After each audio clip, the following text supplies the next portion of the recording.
Hi class. The next section that we're going to talk about is combining like terms. So up until this point, we've talked about equations, we've talked about expressions, we've talked about the distributive property. Now we're going to talk about like terms within an expression and an equation, but we're going to stick with expressions for right now. So let's just kind of review an expression versus an equation. So 3x plus 4 equals 11. This is an equation, and we know it's an equation because it has an equal sign. Equal sign. If we have 3x plus 4 and it stops, this is called an expression.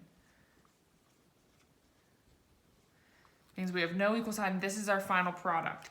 So I wanted to mention some of your homeworks. I mean, everyone's been doing a great job, but some of us are getting confused that when we have an equation, we're solving for x. We're looking for an unknown variable.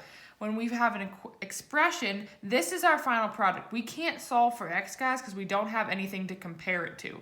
Remember when we solved for equations, we took one side and did the same thing to the other side? Well, we can't do that unless we have an equal sign. So sometimes when you have an expression, this might be your final answer. You can't do anything else to it. And that's what we're going to talk about today with combining like terms.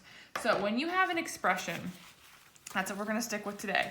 When you have an expression, there are 3 new vocab terms that you're going to have to try to remember.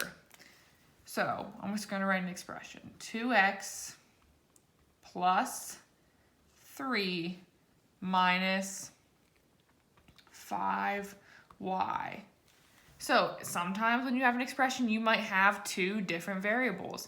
So we're going to talk about 3 words. The first word we're going to talk about, the first vocab term we're going to talk about is called a constant. So a constant is a number within your expression that does not have a variable with it. It's something that will never change. So remember, if we have a variable next to something, it will change the end value. But if a constant means there's nothing next to it, it's only a number.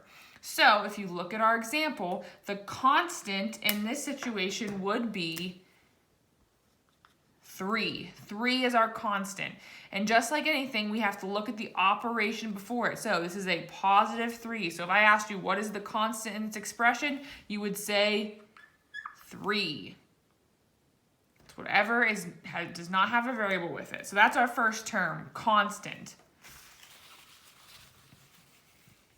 Our second is called a term.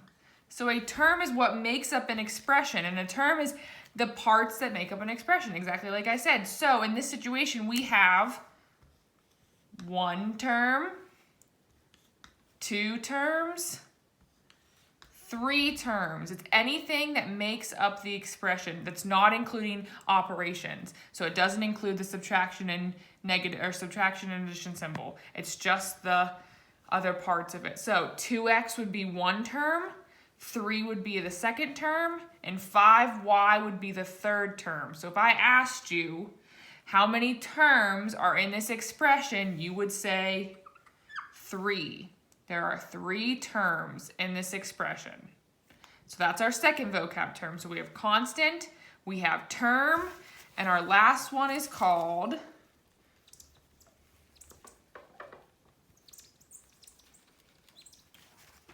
trying to fix that a little bit. Last one is called a coefficient. And this is just a fancy word, guys, for a number in front of the variable. That's all it is. A coefficient is a number in front of a variable. So if I asked you, what is the coefficient of my first term? Remember, this is a term. So what's the coefficient of my first term? You would say 2. It's just the number that's in front of the variable. So the coefficient of the first term is 2. And remember, I have to look and see if there's no symbol ahead of it, I can assume it's a positive, so it's a positive 2. So if I asked you now, what's the coefficient of my third term? You would say negative 5. So 5 comes in front of the y, or the variable, but it's a negative because there is a subtraction symbol that belongs to that 5. So the coefficient of my third term would be negative 5. So those are the 3 vocab terms that I want us to focus on right now. So we're going to do one more example to kind of talk about those 3 vocab terms again. So I'm going to do another expression. This time we'll do negative 3x plus 2x. You might have the same variable, minus 7. So the first thing I'm going to ask you is, what is our constant? What is the constant? We have one constant in this expression. Can anyone tell me, or think in your head right now, what do you think the constant is? So think about the constant. What's the constant? So the constant is something that stands alone by itself. So I'm going to look here. This has a variable. This has a variable.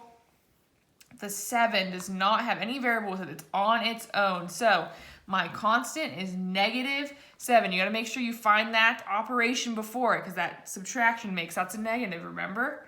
So the constant in our expression is negative 7. So now we're going to move on, and I'm going to ask you, how many terms are within this expression? So remember, a term is what makes up the expression. So I want to count everything, not including operations, like addition or subtraction. How many terms do I have? So let's see. I have 1, 2, 3. I have 3 terms, and I'm going to write them out right here. So negative 3x is one of my terms, 2x is one of my terms, and negative 7 is one of my terms. So I have 3 terms all together in that expression. And the last, let's remember, is called the coefficient. So the coefficient is what numbers are in front of our variable. So if I asked you, what is the coefficient of my first term? My first term. So here's my first term. Remember? We just labeled that. What's my first term? What's my coefficient of that? Negative 3. Negative 3 is my coefficient of my first term. It's the number that comes in front of my variable. I have another coefficient in this expression, though. I have it in my second term. So what is the coefficient in my second term? I'm going to write second term. And it would be a positive 2, because it's a number that comes in front of my variable. So those are the 3 vocab terms that you need to understand for this next section. So you have a constant, which is something that does not change. It's a value within your expression that does not change. Terms are the parts that make up your expression. They could include variables. They could be constants. And then a coefficient is the value in front of your variable, which we identify was negative 3 for our first term and 2 for our second term. And for now, guys, I just want you guys to, this is the end of this video. We talk about vocab. We're going to have another video for you to watch as well about what it means to combine those like terms, but I really want you guys just to focus on these for now.